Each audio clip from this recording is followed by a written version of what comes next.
Fellas, it is another episode of the State of the Bulldogs, and we were joking before we recorded that despite the fact that baseball is wrapping up, softball is over, the news for Samford continues. But first, Grant, Mike, let's start it off with Around the Horn. Missouri State announced this week that they are moving up to the FBS, to Conference USA, the conference that will allow anyone in for the low sum of $5 million. Any SoCon school come to mind who the Missouri Valley might try to poach, hypothetically, to replace Missouri State? Grant, we'll start with you.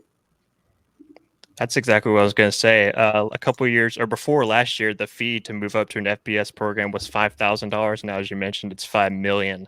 So that is something to watch going forward. Missouri Valley, big basketball program or conference. UNCG and ETSU kind of came to mind, two of the teams that have been to the tournament before Samford did last year. So I think they would probably lean more towards basketball, and those would be two good gets who have been to the tournament multiple times. Mike? Yeah, I was going to say the same thing. UNCG, ETSU, just given the money they have available, being state schools and their basketball prowess. Geographically, I don't know that anybody makes sense. I mean, Samford's probably one of the closer schools in terms of being close to Belmont. Everything else is kind of Midwest, like Indiana, Michigan, right? So yeah. Illinois. I think Lipscomb might be an okay school to target there, just given that natural rivalry with Belmont. That would actually be fun. Not the question, Mike, but that would be fun. I know. I'm just thinking. I don't think realistically anybody in the SoCon, but if I had to put money on some school, I'd say maybe Lipscomb. I like the ETSU from the SoCon. UNCG, yeah, they have money, but if anybody tuned into the baseball broadcast, they don't spend it. Okay, so NBA Finals prediction. So the NBA Finals is going on right now in a kind of a weird changing of the guard. We have some new faces. Guys, give us your NBA Finals prediction. We're only in the conference semis right now. But I think it's fair to say we all kind of have a good flavor of the team. So, Mike, we're going to go back to you. NBA Finals prediction as of today. As of a few minutes ago, the Celtics just beat the Cavs. So I'm going to go Celtics from the East. I mean, they've got too much talent not to get there. Which we've been saying for 10 years now. Surely. And then I'm a big Luka fan. So he's awesome. Dallas is playing right now, currently tied 2-2 against OKC. So let's go Dallas, Boston. Oh, dude, that would be a fun series. Kyrie and Luka in the finals. I like it. Grant. And Kyrie going back to Boston too for games 3, 4. 3, 4, and maybe 6. You got that going on too. I like that one. I was thinking Boston the same way, the East too, and then the West. It's just hard not to think that Denver would get back there. I know Minnesota won the first 2 in that series. Then Denver came back, won the next 2 in Minnesota. As much as we would love Anthony Edwards or Shai Gilgeous-Alexander's get the finals, I still think the Nuggets would get there with the Celtics. I think the Celtics find a way to get it done. It is funny. Everybody was calling Minnesota a buzzsaw, and then they've just come to a screeching halt. Maybe the Nuggets are deciding that they do want to go back-to-back. But, guys, softball season unfortunately came to an end in the SoCon tournament this week. It was a pretty good one. We started off a lot of optimism on our first game against Western Carolina, and then, my goodness, when Game 2 came around, UNCG, the tournament was in Greensboro, so they were the home team, so to speak, even though they were the 2 seed. They scored 8 in the first inning. It was brutal. But as we always say, if there's a time to be down, it's the first inning. Any just initial reactions from that game, the tournament, because while we did win 2 games after that UNCG one, that one kind of set the tone of, all right, that's the Spartans rode that momentum all the way to the finals before they dropped 2 to UTC. But just kind of initial reactions, and we'll talk about the series, the tournament a little bit more. Yeah, they had that loss, and then they came back, and they were down in the Wofford game, had to tie it in the bottom of the 7th to get to extra innings, and end up winning that one. So you think, okay, they can find a little bit of momentum, and then they find a way to get another win before losing to Chattanooga. But it's still good to see them fight and claw back, especially after starting off 1-1, then having to come through the losers bracket and almost finding their way to the championship round. And we talked about it last week. It's just like the youth of this team. We can go down the lineup and just see just going down the starting 9 from the last game: junior, freshman, junior, sophomore, junior, and then senior. So only 3 seniors participate in participating senior day, Abigail Dorset, was hurt, so she didn't play in the last few months of the year, but still a young team that has all this room to grow, and they showed it in the tournament this past weekend. Yeah, very young.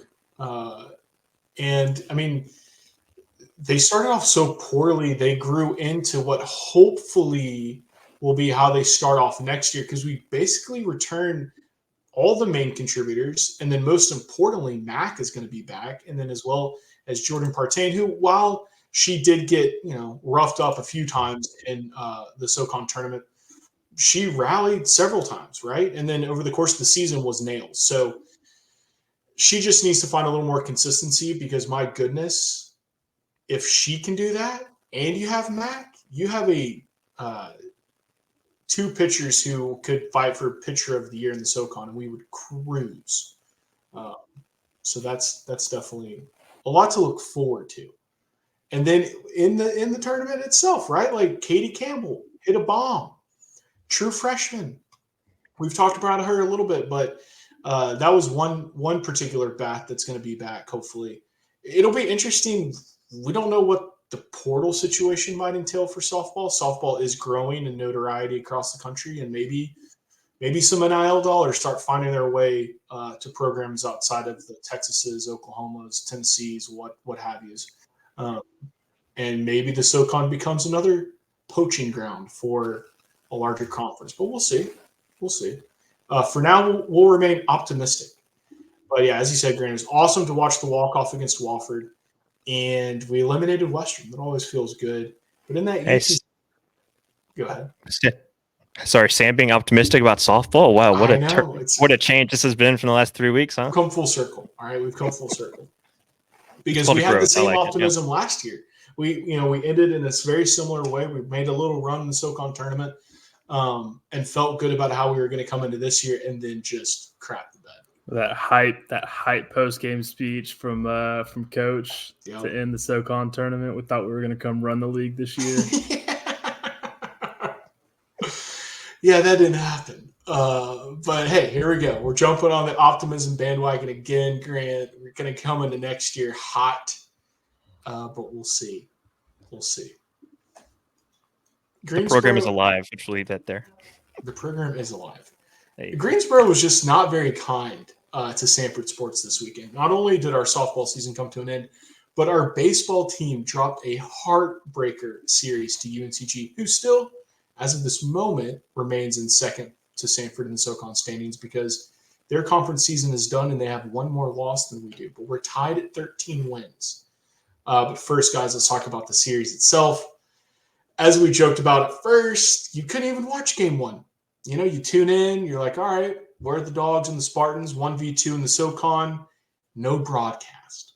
You're like, okay, maybe there's technical difficulties, what have you. We tune into game two, and what do we have? Basically a guy standing behind home plate with one camera and a remote broadcaster, I think, because there was no crowd sound.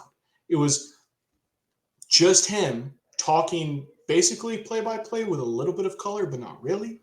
But he, for a one-man show, did pretty good. Kudos. But I think he was remote. Kudos, because that would be awkward to talk for 3 hours to yourself like that. Yourself. And do you think he knew that he was on a 5-second delay? Okay, that's why I think it was remote, because there was a delay. Right? It was a 5-second delay the whole game. Yeah, the whole game. Amazing. And it was like that in the Sunday game too. Yeah. Like both games were. It was just like what? But the weird thing was no crowd volume, no crowd noise. No crowd mic. It was just like a golf tournament, him by himself. You could kind of hear it, maybe faint in the background, something like that. They needed to pipe something else in. But no, you're right, Mike. I was impressed. I was like, hey, this guy is just plowing through a baseball game by himself. He did good considering the circumstances. Did well, I should say. 100%. He did well. He did well. Yeah. That's true. Yeah. But the second game was not worth watching. If you tuned in, it was a good game for the first 5 innings. And then I got back in from doing some yard work, turned on the game, and was able to watch Rodriguez's clutch double. Or maybe I'm confusing that with the Sunday game. That was Sunday. Yeah, that was Sunday. Okay. Well, the Saturday game was the blowout, so let's talk about the Sunday game in that case. So Rodriguez hits that clutch double. We go up 4-2. feeling good. Maybe it was 4-3. And I was like, all right, maybe the bullpen's going to hang on and we're going to win this series right here. No, that did not happen. Fell apart fairly quickly in the ninth. But, hey, it happens. It's a terrible way to lose. A walk-off sucks. But we can still win the conference. We got Wofford rolling in for the final series of the year. And if we sweep, we win the regular season outright. And if we don't get swept, we still clinch a double bye. So all in all, pretty good. Are we going to get swept, guys? Are we going to Michael Russ. We get swept? Are we going to get swept? I just want to feel good first, and then we can maybe be a little braggadocious. We've been here before, right? Didn't we have Wofford last year to end the season to win the SoCon? Yeah. And they were a better Wofford team. I feel that was a way better Wofford team. Yeah. This Wofford team is not that great. Last year we had Jacob Cravey. This year, Michael Ross throwing game one. I'm very confident we'll win at least Thursday, this weekend being a Thursday, Friday, Saturday after the game. Yep. And at the Met as we're recording on Tuesday at all against Auburn. Fun fact there, Auburn's going to miss the SEC tournament. They're going to finish one of the teams out. I forgot who else. I think it's a fight for the other teams. But yeah, so as of Wednesday when this drops, top 12? Top 12. Yeah, top 12. Yeah. So Samford and Auburn every year get left out. Yeah, Samford and Auburn will play the same amount of games that the Hoover Met this year. So after Tuesday. So that's just a little fun fact. Yeah. We need a little revenge because, my goodness, that first Auburn game, we made Auburn look like College World Series contenders, and that just has not turned out to be the case. So we need a little upset dub on Tuesday. Hopefully when this drops, we'll all be celebrating a little victory over the Tigers. But Wofford's coming in.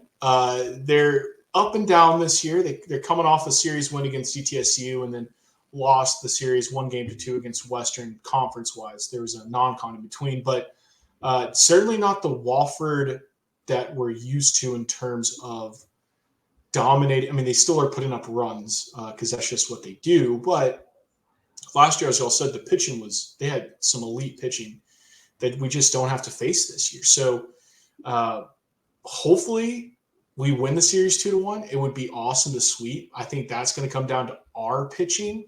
So we talked about it last week, but it seems like the combination of Barry Holyfield and then basically whoever they can find. They put Miller Riggins in for the UNCG game, pitched 3 innings. He's only pitched 11 for the year.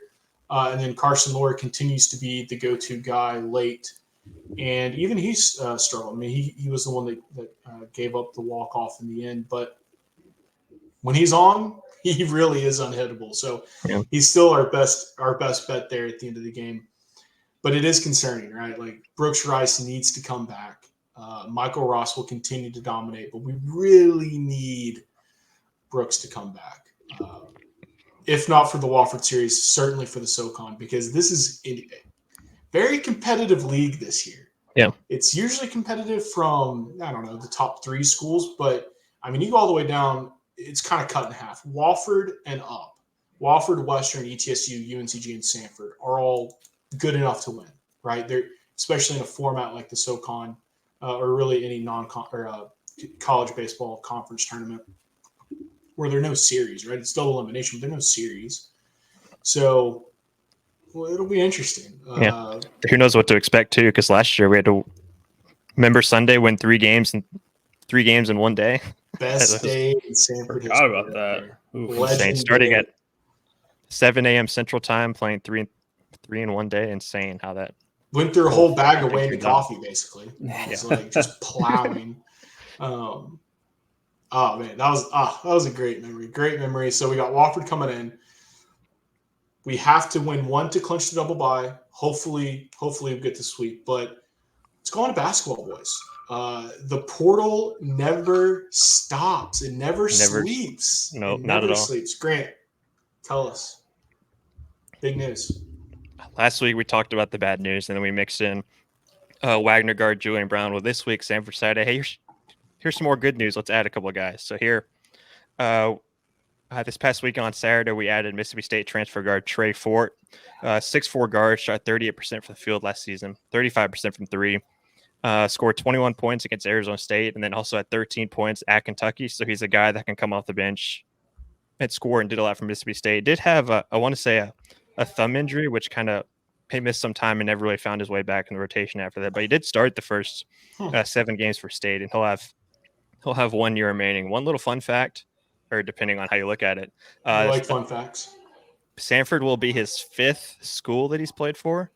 Okay, that's not a fun fact. 5 schools in 5 years. He's got some great JUCO numbers. Had 26 points per game at Kabaya Lincoln Community College in Mississippi, and then went to another JUCO in Howard College in Texas. Also averaged 26. So he's a high level scorer, 6'4" guard, 200. He's definitely going to replace those Jaden Campbell minutes that were desperately a big reason why Samford was able to find their way into the tournament because of his strong play over the last couple of weeks. That's interesting. 5 schools in 5 years. If I just had to guess off the cuff, he's going to have less of an impact than Garrett Hicks did this year. That's my guess. Dude, no way. This guy's like, it's my gut. First 5 team, schools second in 5 team, years. all SoCon. It's his 5th year though. He's got nowhere else to go. It's his last year of college. He's going to finish strong. It's all or nothing, Sam. Yeah, for YouTube guys, just pulling up his clips from this past year. Go ahead, Mike. I'm really excited about this guy. I mean, he's extremely athletic. He's 6'4" for a guard, which is tall. He's lanky. He's kind of got a similar build to Woolbright, a little bit shorter at 6'4". I think Woolbright was 6'6". Can shoot the ball a lot better. Probably isn't as good at finishing in the paint, but we're watching most of his Mississippi State highlights, which is mostly going to be him hitting the 3, which is nice, him hitting the 3. But if you go back and watch his JUCO highlights, guys, he's the dude. He's got some Jaden Campbell-esque dunks. But why 5 schools? If he's so good, Mike, why 5 schools in 5 years? Well, he started his career at UT Martin and didn't really do much, so he goes to JUCO. And, who cares if you transfer from one JUCO to the next in 2 years? Averaging 26 points per game in both years. Goes to Mississippi State, starts at Mississippi State for 7 games, has pretty good minutes, putting up good numbers, and then gets a thumb injury, which kind of essentially benches him the rest of the year. I think he played 1 minute in the NCAA tournament last year when they lost to Michigan State in the first round. So, I mean, just watching this guy, going from Mississippi State to the SoCon, I think he's got potential to be an all SoCon type player if he can stay healthy and get in the right system. I can get behind that narrative. I like that. 2 JUCOs, whatever. That's 1 school, basically. Right. He does seem like a perfect fit for what Bucky obviously wants to do, get up and down the court, playing at a top 10 pace like they did last year, and having a guy that can come off screens and shoot the 3 coming off breaks when he needs to. And also, like you said, getting athletic, attacking the rim, and basically throwing some dunks down on some dudes, which we've seen Jaden do a lot too. So there is some Jaden Campbell in him, just a couple inches shorter, but still he's going to I think would be a great fit for what Bucky obviously wants to do with this team. I wish Jaden had another year. Who else we got? Well, if you've seen over the last couple of weeks, other SoCon schools are kind of focusing on the D2 route. They're trying to fill their roster, trying to find diamonds in the rough. Basically, Furman's found a couple dudes. You can obviously, Samford has decided we're going to be a little bit more selective. We're going to find guys who've got P5 experience, guys that have played a lot of basketball, have tournament experience, like Julian Brown with Wagner. So they found more of that with another guy they picked up, Vanderbilt transfer guard Isaiah West, former 4-star recruit. So he's interesting, one of the top players in the country, 6'2", but just like Fort, started the first 9 games, and he also had I want to say it was a foot injury that also sidelined him as well, kind of fell the rotation. And obviously Vandy was the worst team, or the second worst team in the SEC behind Missouri. Missouri didn't even win a game, so there's a lot of that going on. So he got to play a little bit, visited campus this past week. So he's another guy that's got a lot of potential. You don't really know what to expect because obviously he didn't get a ton of PT at Vandy.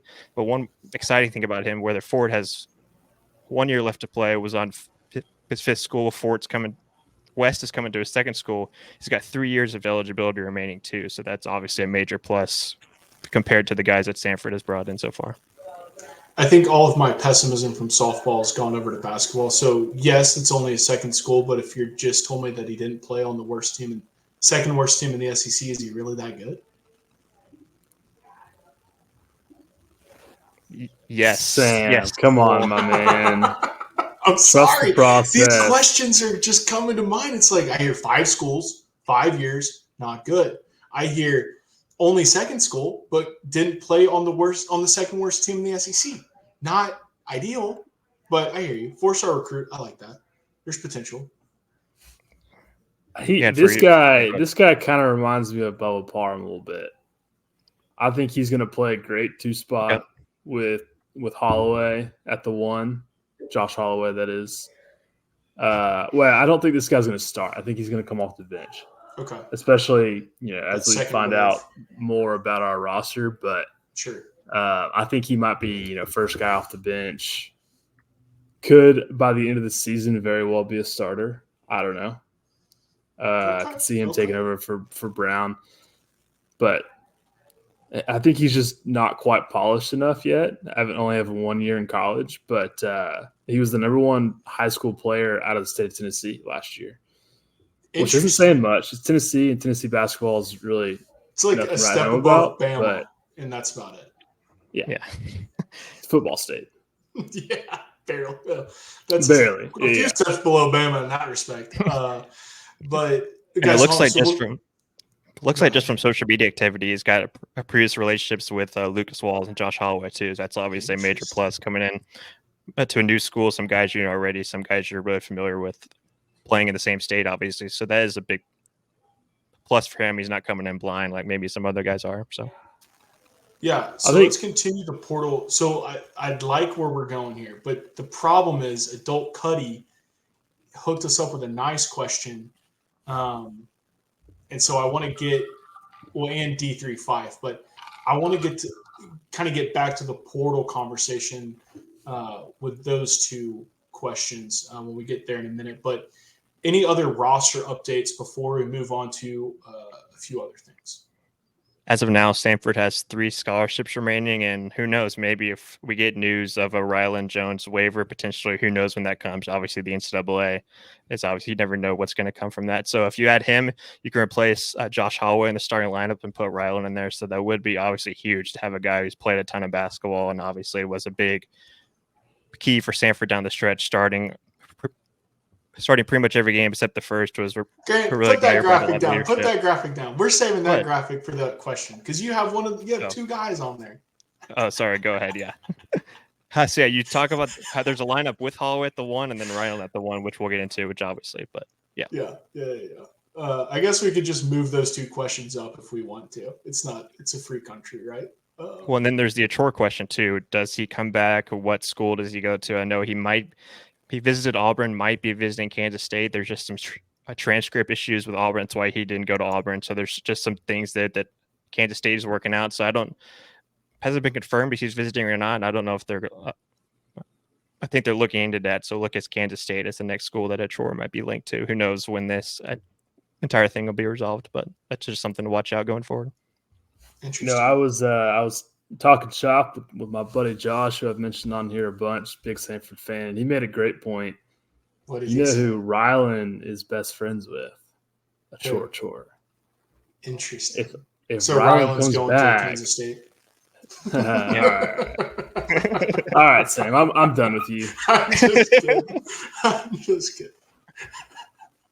Who knows? Maybe that's what Achor needs. It's just his buddy Ryland Jones. He did call Ryland the best PG in the country. So there is. Why would you not come play for the best PG in the country? I like where that train of thought is headed. The odds of winning a waiver are pretty high. So if Ryland does indeed come back, get that last year of eligibility, Achor still in the portal. I mean, we all know Samford grades are fake, and we're obviously finding that out in real time. Kidding. Hey. It would be nice if Achor was still available, but we'll see. Obviously, the kids out there looking for a chunk of cash that Homewood might not be willing to pony up. So that is still TBD. And before we got on, we talked about like the tiers of like, okay, how does this team look? And going forward, if you obviously get Ryland coming back and then Achor somehow finds his way back, this is obviously a team that'll be number 1, maybe number 2, unless you're a Chattanooga fan going into the SoCon season this upcoming winter. So, okay, well, let's jump to D35 and Adult Cuddy's question. So we'll hit the ASUN at the end of the people's question. So let's go out of all the transfers So D35 asked, out of all the transfers, who is the guy? So we'll start there, and then I want to hear your starting 5 guys. Grant, you can throw that sucker back up when we get there, and then we'll talk about Adult Cuddy's question. But first, out of the transfers so far for basketball, who is the guy? I think the first guy we picked up, Colin Holloway from Tulane's 6'6", 220 is going to fulfill that Jermaine role, playing more of a smaller 4, but someone who's extremely physical and will get in their rebound. Averaged 12.8 points per game and 4.3 rebounds per game at Tulane. So he can get to the basket, not afraid to attack the rim. Like I said, very physical. So I think the first guy that we got, I think he'll be a potential to be an all SoCon type of player, and maybe find his way contending for the SoCon Player of the Year, just like the ability that he has coming over from Tulane. I like it. Mike? I 100% agree with Grant on that. I think his skill set is so unique compared to the other guys that we've gotten. He kind of takes on that Jermaine role that we've lost. With Jermaine graduating, he's a high motor guy, plays the forward position. We've got a lot of guards coming in from the portal right now. Actually, only have guards coming in from the portal other than Holloway. Yeah. I just think in terms of value add, he's the guy. And like Grant said, a lot of people are saying he could be first team all SoCon, if not SoCon Player of the Year. So I'd say him. Otherwise, probably Fort. Just given his size and athleticism at the guard position, we've seen he can score in JUCO and played well in SEC play before he got hurt. So I don't see why he can't replicate that in SoCon. I like yeah, it. And you can get away with playing Holloway at the 4 when you got Ford at the 3, 6'4", 200, a little bit bigger than somebody like absolutely, yeah, pulling out 3, 6'2" guys, and then a 6'6", and then Riley at 6'9", 6'10". So it obviously helps having a guy like Fort with some size coming over. Yeah. So Adult Cuddy asked, will the new commits, I guess out of the new commits, who will be starting in November? And then are these guys enough to put us back into contention? Because we know UTC's been making moves, Furman's been making moves. A lot of schools are bringing in some pretty nice talent. So what say you, Grant and Mike? Can I put the graphic up now? You can put the graphic up. Interesting. Yeah, so as of now, I've got Josh Holloway, and I really could go back and forth between, I know, Mike, you talked about maybe Brown at the 2. I can go back and forth with that. I'm not really picky whether it's going to be Brown or West at the 2, but then you got Trey Ford at the 3, and then like we just mentioned, Colin Holloway, that is. Gosh, we got to get used to that. And then Alan Stock at the 5 right now. So it's like the 2 Garretts in baseball. Now we got the 2 Holloways in basketball. Exactly, yeah. Yeah, I like that, Grant. I think if Rylan Jones comes back, I think he's the obvious starting point guard at the 1.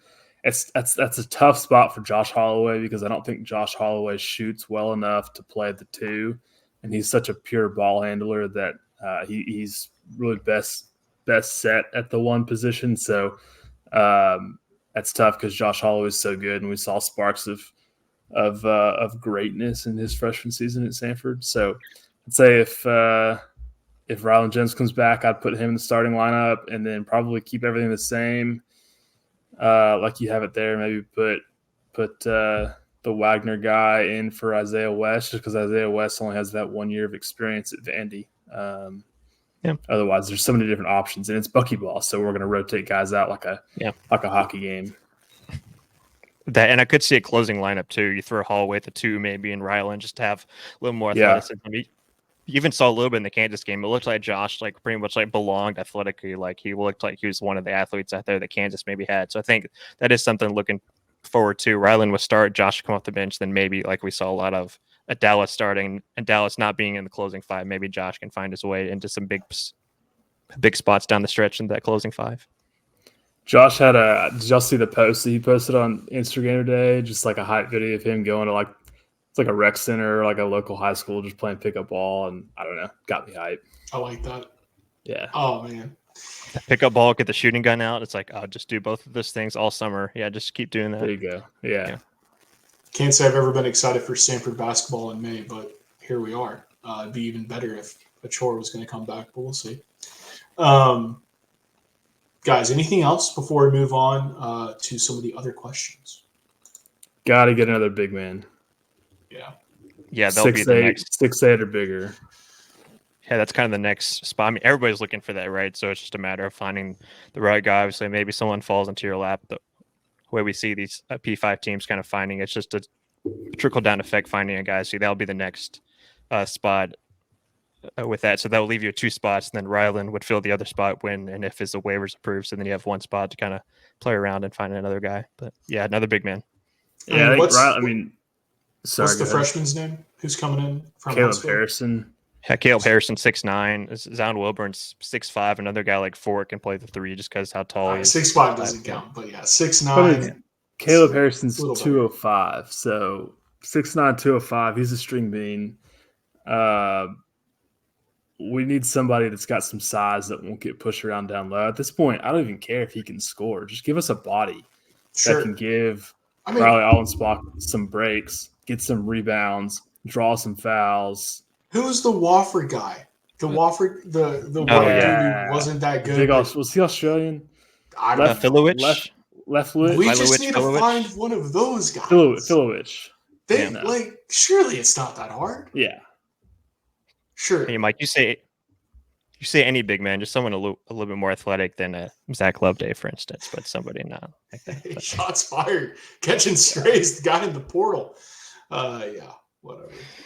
He did not do anything for us. At this point, bring him back. Why not? Well, because he couldn't do anything last year. Walking liability. So let's get to some of these other questions. Mike, we're going to throw this one to you. Colin Reese, who is just rolling in with the great questions. Better pro prospect, Hires or Duck? Man, where is Jeb when you need him? Yes. Our football quarterback guru. Our guru. Both guys sitting at like 6'1", right? Maybe 5 pounds difference. 6'1" with cleats and a helmet and larger cleats. Yeah. Tissue paper in there, you know?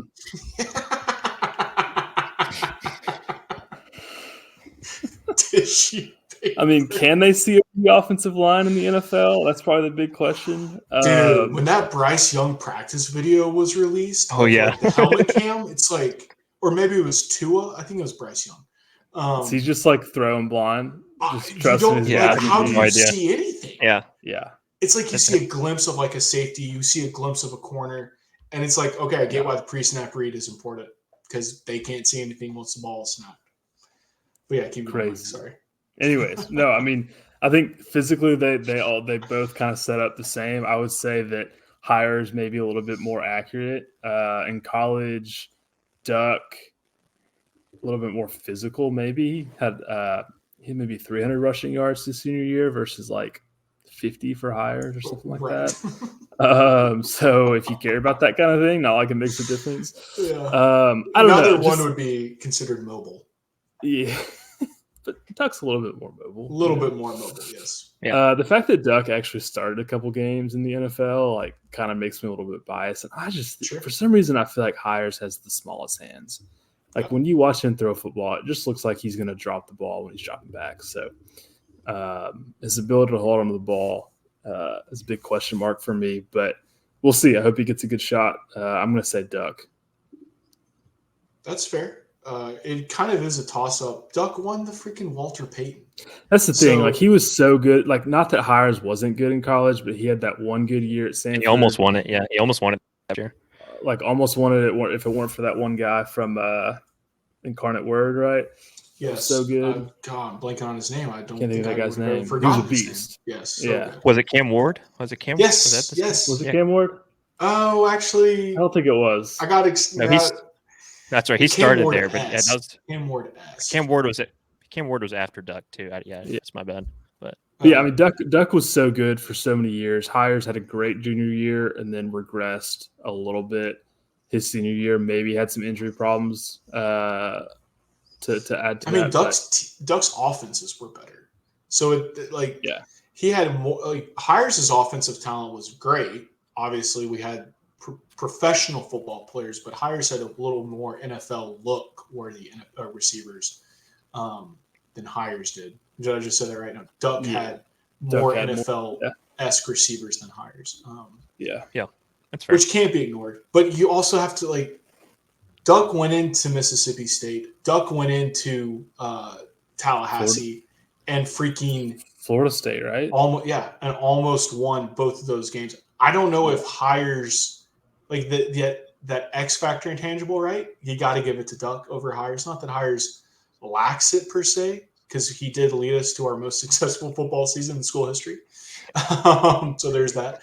But well, it's technically Quincy Crittenden, but it was a team effort. It was a team effort. Yeah. Michael we love Michael Hires. It's just there's kind of Michael. that, Yeah, Michael threw the first 8 innings, then Quincy came in and threw the 9th. There you go. Exactly. Because that season was special. And Duck, I mean, his season. That's the thing, is as good as Duck was, and not to make the playoffs one time, right? Didn't make the playoffs at all. One time. One time. Did he? We lost to Youngstown State. Yeah, it was the Florida State year. Oh, cold. I thought that was 2013 or Mississippi State year. Okay, was it 2013? Shoot, I thought they all ran together at a certain point. I thought we lost to Youngstown our freshman year, Sam, with Andy Summerlin. Yeah. I thought 27. Here we go. Yeah, I was following doing this for radio. 2017 at Kennesaw State was when we made the playoffs. We played them to start the year, and then played them again in the playoffs and lost 28-17. Good. There you go. We lost to the Owls. Yep. Interesting. Okay, thank you, Grant. Thank you for clearing that up. That's a good question, Colin. There's certainly, it warrants a discussion, and time will tell, right? As you said, Mike, Duck was able to start a game or 2 or 3 in Pittsburgh, won one. We'll see if Mike first, if he can make the roster, and then if he does, can he see the field? Now, granted, Duck's path was paved with injuries, so it's not quite like he earned the spot by throwing well. But gosh, and Duck's first start was Sunday Night Football, right? I think against the Chargers when they played at the Galaxy Stadium in LA. Yeah, that's awesome. Yeah, crazy. Here's a guy. So now he's just traveling the road, dating Lainey Wilson, living the high life. Living the high life. Who's winning really at this point? Yeah, right. Colin also asked, this was an interesting question. So the Tony David era, better hitting but worse pitching, ? Referring to Casey Dunn's era, which was the most successful in Samford baseball history. So it's not an entirely fair question. Some of Casey's teams, especially the incredible 2019 team, it's not exactly fair to compare, but you asked a question, Colin, so dug up a few stats, basically just compared offense and defense from total runs allowed per game versus total runs scored, and then just compare them. And then mixed errors in, right? Because it's important to think about at least how much the defense is screwing up behind the pitcher. But long story short, and I'll run through the stats in a minute, but long story short, it does seem like David's offenses are a little bit better. That 2019 team skews a lot of these numbers for Casey, but overall, David's teams are a little bit better on offense and certainly worse on defense, pitching specifically. But nationally, the offenses are also just picking up. So just a few quick stats for you. In the 3 seasons, including 24, that Coach David's been at the helm. In 22, we allowed 6.8 runs. To put that in perspective, Wofford led the SoCon by only giving up 5.3. In 23, we got a little bit better, allowed 6.2 runs, and Wofford maintained, but they allowed 5.6, so a little bit worse. And then in 24, we're allowing 6.7 runs a game, which is a lot. And UNCG is at 5.7. So, we're not so far off. And then from a national perspective in 22, Tennessee led with 2.9, 23, Arkansas or Wake Forest with 3.3. And then in 24, Arkansas is at 3.7. So again, ticking up. This could be a small sample size, but kind of shows that the defenses and the pitching specifically are getting a little bit worse. But then you look at Casey's. This is where it's like, dang, we had amazing defense, amazing pitching. 4.4 in 2018. Samford led the conference. Only one off the national leader Stetson, who had 3.3. In 2019, we allowed 4.1 runs a game, so even better. Led the conference that year as well. UCLA led the nation at 3.1, so one run off the national leader. And then in 21, though, it spiked to 6.9. ETSU led the conference with 5.1, and then Fairfield with 3 runs a game. So 2018 and 2019 were phenomenal. 21 was worse than any year that David's been at the helm. So point to Casey. But then on offense, it was a little bit more even, but holy crap. 23, we had 510 runs. We're going to hit 500 runs this year. In Tony's first year is 338. Wofford was leading the conference on offense in 22 and 23 with 485 runs and 499 runs. But then in Casey's years, right, 2018, 354. Mercer led the conference that year with 479. 2019, we had 558 runs. We had 558 runs, and we're only giving up 4.1 runs a game. Like that team was crazy. And then in 21, dropped down to 445 runs. We led the conference that year. So if you kind of take that in totality, it's close. It's close, right? Like Tony's going to have 2 500-run seasons in 3 years. Casey had 1 in those 3 that we looked at. I excluded COVID. That one didn't count. But long story short, I think, Colin, your question is right. We are slightly better at hitting, maybe just worse at pitching, not slightly worse, just worse. But some of that could be due to just nationally the offenses are getting better. Maybe it'll swing back, but one thing that stayed consistent is we still have an elite ace with Tony David. It's just finding that second or third arm that can put us over the top to the 2019 territory, which is the goal. Because my goodness, if you can field a team like that, you'll be chilling. Guys, the SoCon and the ASUN. So switching back to basketball briefly for a minute. SoCon and ASUN announced a scheduling alliance. Do you want to form an alliance? Yes. No. Sorry. The answer should have been no. But at the same time, it's like maybe there's no other option, right? You hear all the time about how many calls some of these mid-major and low-major coaches have to make to try to schedule basketball games, non-conference basketball games. If anything, it probably just takes the burden off for a couple games a year, right? It's like, hey, you've got a built-in decent matchup. Looking at the ASUN teams like Lipscomb, Eastern Kentucky, Florida Gulf Coast, North Alabama, who I think we played last year. Bellarmine's been decent last few years. So if anything, I think it just takes some of the administrative burden off of Bucky and Samford's basketball staff and scheduling non-conference games. Yeah. For audio, I'm showing a GIF of Dwight in the office telling Jim, "Do you want to form an alliance with me?" And Jim, "Absolutely, I do." So, you're sitting here thinking, the ASUN is not as good of a basketball conference as the SoCon. You're thinking of the SoCon as a brand, and you really want to only associate yourself with bigger brands, right? If you're trying to build your own.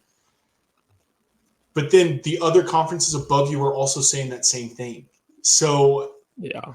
The worst part about this is it seems like the SoCon bent the knee to a degree and we stooped down. Whereas, maybe the Missouri Valley, they weren't willing to form an alliance, but they thought that nothing is better than something because at the end of the day, when that graphic goes out, everyone is now associating the SoCon with the ASUN, whether we like it or not. And that conference is not good.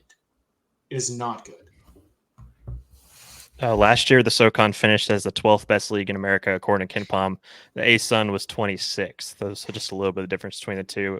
Talking about the games themselves, Samford will play 2 of these games in this scheduling alliance /series.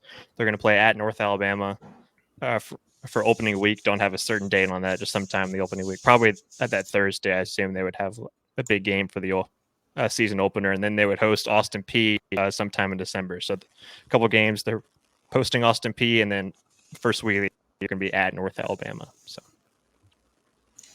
I'm pumped. But like, how is that any worse than what we've been playing the last couple of years? No, it's not worse. No, Mike, your point was great. Your point was great. I just the needed problem the is validation. Thanks, Sam. the problem is the perception. You know, right? Like, I think, yeah. I don't think people are looking that much into it.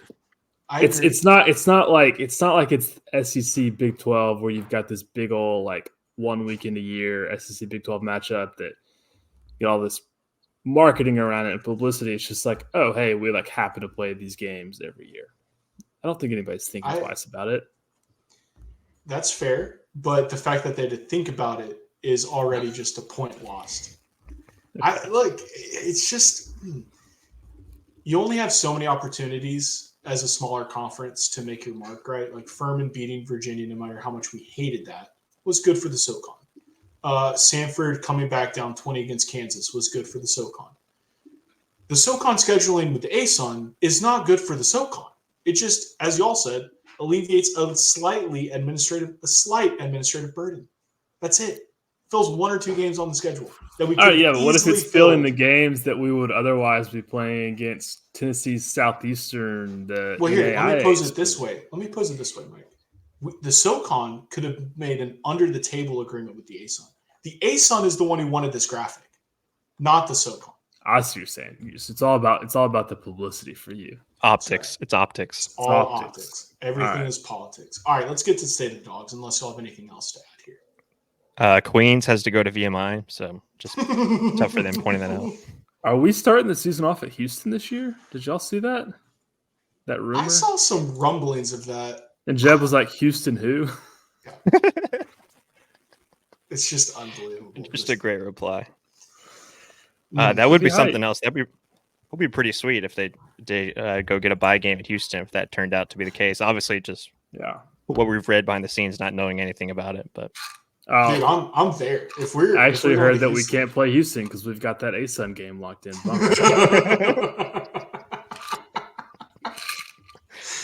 Okay, take that, Sam. Well, yeah, exactly. With that, let's get to the state of the Bulldogs. All right, so we're going to have baseball, softball, track, and portal update. We're going to recap what we talked about this episode briefly. So baseball, we lost the weekend series to UNCG, and we end the season with Wofford. By the time this episode drops, we will have played a midweek against Auburn at the Hoover Met. Go Dogs. But with Wofford, if we sweep, we win the regular season title outright. But we just need 1 win to clinch the all-important double bye for the upcoming SoCon tournament. Softball lost in the losers bracket final to UTC. It was an up-and-down, exciting tournament run. They were able to beat Western Carolina twice, eliminating them, and then walked off Wofford, the ankle biters, but ultimately fell to UTC, who would go on out of the losers bracket to beat UNCG in 2 games to win the SoCon tournament. And then in track, men's and women's swept again. They won the SoCon tournament, and they're heading to the NCAA regionals, which begin next week. It is a true wagon. Grant, hit us with the portal. Portal, just as we talked about earlier, Samford has a busy week last week, adding Wagner guard Julian Brown, who we talked about on last week's show. But this past weekend, they added Mississippi State guard Trey Fort, along with Isaiah West from Vandy. Two guys that have played in the SEC. So I'm kidding. We're really excited about him. 2 guys with a lot of experience that have played big-time basketball. No matter how much they play, just good for Samford to get that kind of experience coming in, especially with Julian Brown, who we talked about last week with the 38 points in those 2 combined games in the tournament last year. Yeah, who was Vanderbilt's coach, Mike? Who got fired? Jerry Stackhouse. Yeah, he didn't remember Isaiah West either. So let's go baseball. We have Wofford coming to town. By the time this drops, as we've said 1,000 times by this point, Auburn at the Met on Tuesday. That'll be an exciting one. But yeah, baseball and track are the last standing sports out there. Hopefully we get a nice little run and are still talking Samford baseball in a few weeks. But with that, we will catch y'all next week. State of the Bulldogs is out. Come on back, Achor. Hey, you already know. Baby, come back. You know, Samford's about to get that ring, man. Hey, love y'all. We love y'all.